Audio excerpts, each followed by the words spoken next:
মধ্যে দ্বিধা বিভক্তি বা এরকম আমি যদি বলি যে বালখেল্যপনা, এটি কি আপনি মনে করেন? প্রথমত কথা, ছাত্রদের প্রতি সাধারণ জনমানুষের যে প্রত্যাশার জায়গাটা তারা তৈরি করেছিল, তারা এটা অর্জন করেছিল, যে মানুষ বিশাল প্রত্যাশা করেছিল, এই প্রত্যাশাটা তারা অর্জন করেছে তাদের ত্যাগ দিয়ে, তাদের রক্ত দিয়ে। এবং 25 থেকে 27 বা 20 থেকে 24, 25, 26, 27 বছর বয়সী ছেলেমেয়েরা একটা আন্দোলনকে লিড দিয়েছে। সেই আন্দোলনের সঙ্গে বিএনপি সহ, বিএনপির মতো এত বড় একটি রাজনৈতিক দল, সেই বিএনপি সহ সব দল মতের রাজনীতিক নেতাকর্মীরা তাদের পেছনে থেকেছে। এটা মানে একটা বিরল রকমের একটা গণঅভ্যুত্থান, বিরল রকমের একটা ঘটনা। শেখ হাসিনার মতো একটা দানবীয় সরকারের পতন ঘটিয়েছে, এবং এই পতনটা যে ঘটানো যাবে, আমরা যারা প্রতিনিয়ত কথা বলতাম, লিখতাম, তারাও বিশ্বাস করতাম না যে দ্রুত শেখ হাসিনার পতন, এই রকমের পতন হবে। তো সেরকম একটা জায়গা থেকে যখন শিক্ষার্থীরা একটা দল গঠন করলো, এবং দল গঠন করার পরে যখন এই 4 রকমের কথা আসলো 4 জনের জায়গা থেকে, হাসনাত আবদুল্লাহ এক রকমের পোস্ট দিল, সার্জিস আবার তার সঙ্গে দ্বিমত করে আরেকটা পোস্ট দিল, নাসিরউদ্দিন পাটোয়ারি আবার আরেক রকম কথা বলল, মাসুদ আবার আরেক রকমের কথা বলল, এটা সাধারণ জনমানুষকে খুব আহত করেছে।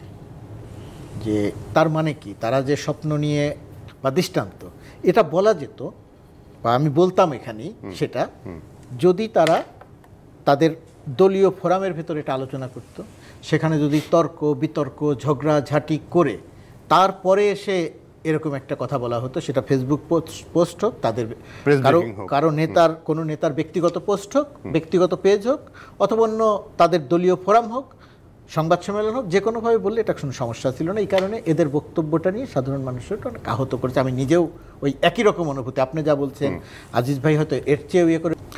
আর আরেকটা দিক যেটা, যে সেনা সদর থেকে যে বক্তব্য দেওয়া হয়েছে, সেনা, প্রথমত প্রশ্ন আসবে যে 2 জন নেতা সেনা সদরে গেলেন কেন? তাদের সঙ্গে কথা হয়েছে, সেই কথার পরিপ্রেক্ষিতে যাওয়া হয়েছে। তো সেই কথার পরিপ্রেক্ষিতে যাওয়ার পরেও আরেকটা দিকও আমাদের এই রাজনীতির খুব গুরুত্বপূর্ণ দিক, যে রাজনীতিতে সেনাবাহিনীর একটা সময় খুব গুরুত্বপূর্ণ ভূমিকা ছিল, যা দরকার ছিল। যখন 5 আগস্টের অভ্যুত্থান ঘটে গেল, সেই সময়ে দেশের যে আইনশৃঙ্খলা পরিস্থিতি, পুলিশবিহীন একটা দেশ, পুলিশ বিলুপ্ত হয়ে যাওয়া, পুলিশবিহীন একটা দেশে সেনাবাহিনীর খুব গুরুত্বপূর্ণ ভূমিকা ছিল। কিন্তু পরবর্তীতে এখন যে আলোচনাটা আসলো, সেটা নিয়ে সেনাবাহিনীরও এক ধরনের মানে রিথিঙ্ক করার ব্যাপার আছে। আওয়ামী লীগ মানে ভালো আওয়ামী লীগ, গণহত্যার সঙ্গে সম্পৃক্ত না আওয়ামী লীগ, এরকম আওয়ামী লীগ, সেই আওয়ামী লীগ রাজনীতিতে আসবে কি আসবে না, সেই আওয়ামী লীগ নির্বাচনে অংশ নেবে কি নেবে না, সেটা তো আওয়ামী লীগ ঠিক করবে, সেটা তো আওয়ামী লীগের ব্যাপার। তো সেটা যদি না হয়, তাহলে ভালো আওয়ামী লীগকে আর খারাপ আওয়ামী লীগকে, হত্যাকারীকে হত্যাকারী না কে, এটা আপনি কিভাবে শনাক্ত করবেন, কিভাবে বিচার করবেন?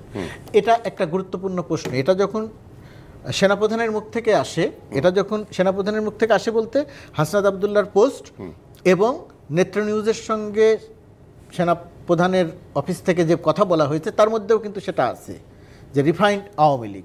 এখন এই আওয়ামী লীগ, শেখ হাসিনা প্রতিনিয়ত হুমকি দিচ্ছেন মানুষ হত্যার, শেখ হাসিনা প্রতিনিয়ত হুমকি দিচ্ছেন মানুষের ঘরবাড়ি জ্বালিয়ে দেওয়ার, শেখ হাসিনা হুমকি দিচ্ছেন প্রতিনিয়ত শিক্ষা দেওয়ার, প্রতিটি মানুষকে ধরে ধরে শিক্ষা দেওয়া হবে।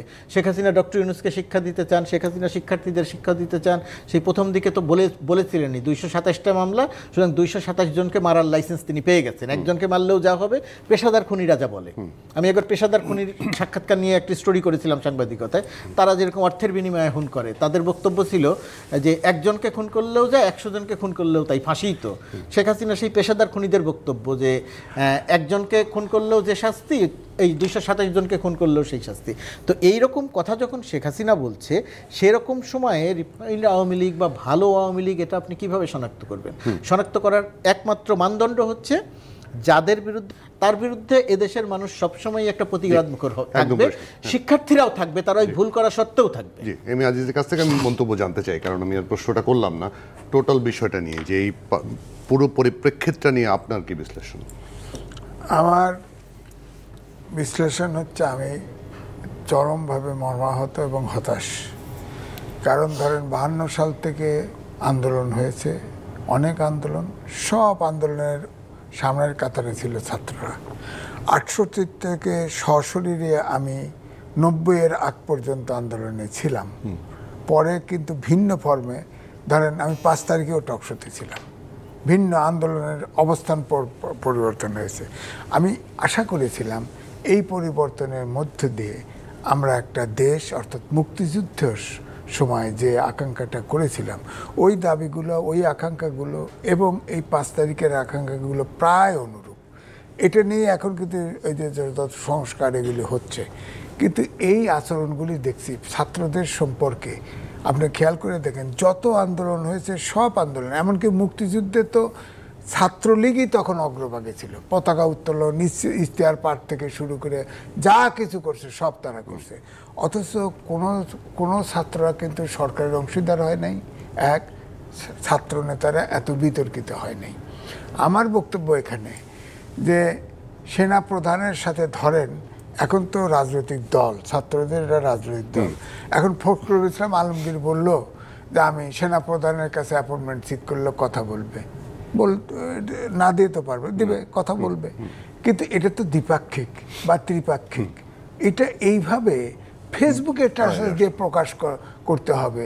তার মানে হচ্ছে আমাদের দেশের ভাষায় বলে আক্কল দাঁত গজায় নেই, রাজনৈতিক দেশ চালানোর এবং এটা আপনার আল জাজিরা এরাও পিক আপ করেছে বিভিন্ন জন। সুতরাং এখন যে ক্রাইসিসটা তৈরি হয়েছে, ধরেন ভারতে আপনার বিবিসি নিউজ করেছে প্রায় 80 থেকে 100 জন লিডার ভারতে আছে, আর সারা পৃথিবী জুড়ে আছে হাজার খানেক। তারা এই যে নেত্র নিউজ যে নিউজ করেছে, তার আগে নেত্র নিউজের পরে আপনারা দেখেন আওয়ামী লীগের 3টা লিডার মন্ত্রী ছিল, 3টে লিডার আমি বক্তব্য শুনেছি, সাক্ষাৎকার শুনেছি। তারা বলছে, কে বলছে নির্দোষ আওয়ামী লীগ পার্টি করবে? আমাদের প্রধানমন্ত্রী এখনো শেখ হাসিনা, বঙ্গবন্ধুর কন্যা। আমরা এখান থেকে আমাদের সংগঠন চালাচ্ছি। সে তো রিমান্ডে ছিল, 6 খুনের আসামি ছিল। বেল তো কোন কারণে হয়েছে এটা অনুমান আমরা করতে পারি। সে তো জামিন এক হেয়ারিংয়ে, পৃথিবীর ইতিহাসে এরকম ঘটনা ঘটে নাই যে 6টা মার্ডার কেসের আসামি আবার রিমান্ডে আছে, সে বেল হয়ে গেছে এক হেয়ারিংয়ে লোয়ার কোর্ট থেকে। নিশ্চয়ই কোনো এখানে হস্তক্ষেপ ছাড়া হয়েছে, হয় নাই তো। এখন সে রিফাইন্ড হলো। আমি ধরে নিলাম তাজউদ্দিনের ছেলে মেয়ে তারা রিফাইন্ড, তারা নির্দোষ ভাবতে পারি, কিন্তু তাজউদ্দিনের ছেলে সম্পর্কেও কিন্তু বক্তব্য আছে। হ্যাঁ, কারণ সে বিডিআর হত্যা মামলায় তারও ভয় ছিল, সেও প্রতিমন্ত্রী ছিল তখন, সেও অনেক জায়গায় কথা টথা বলছে, এগুলো রেকর্ড আছে।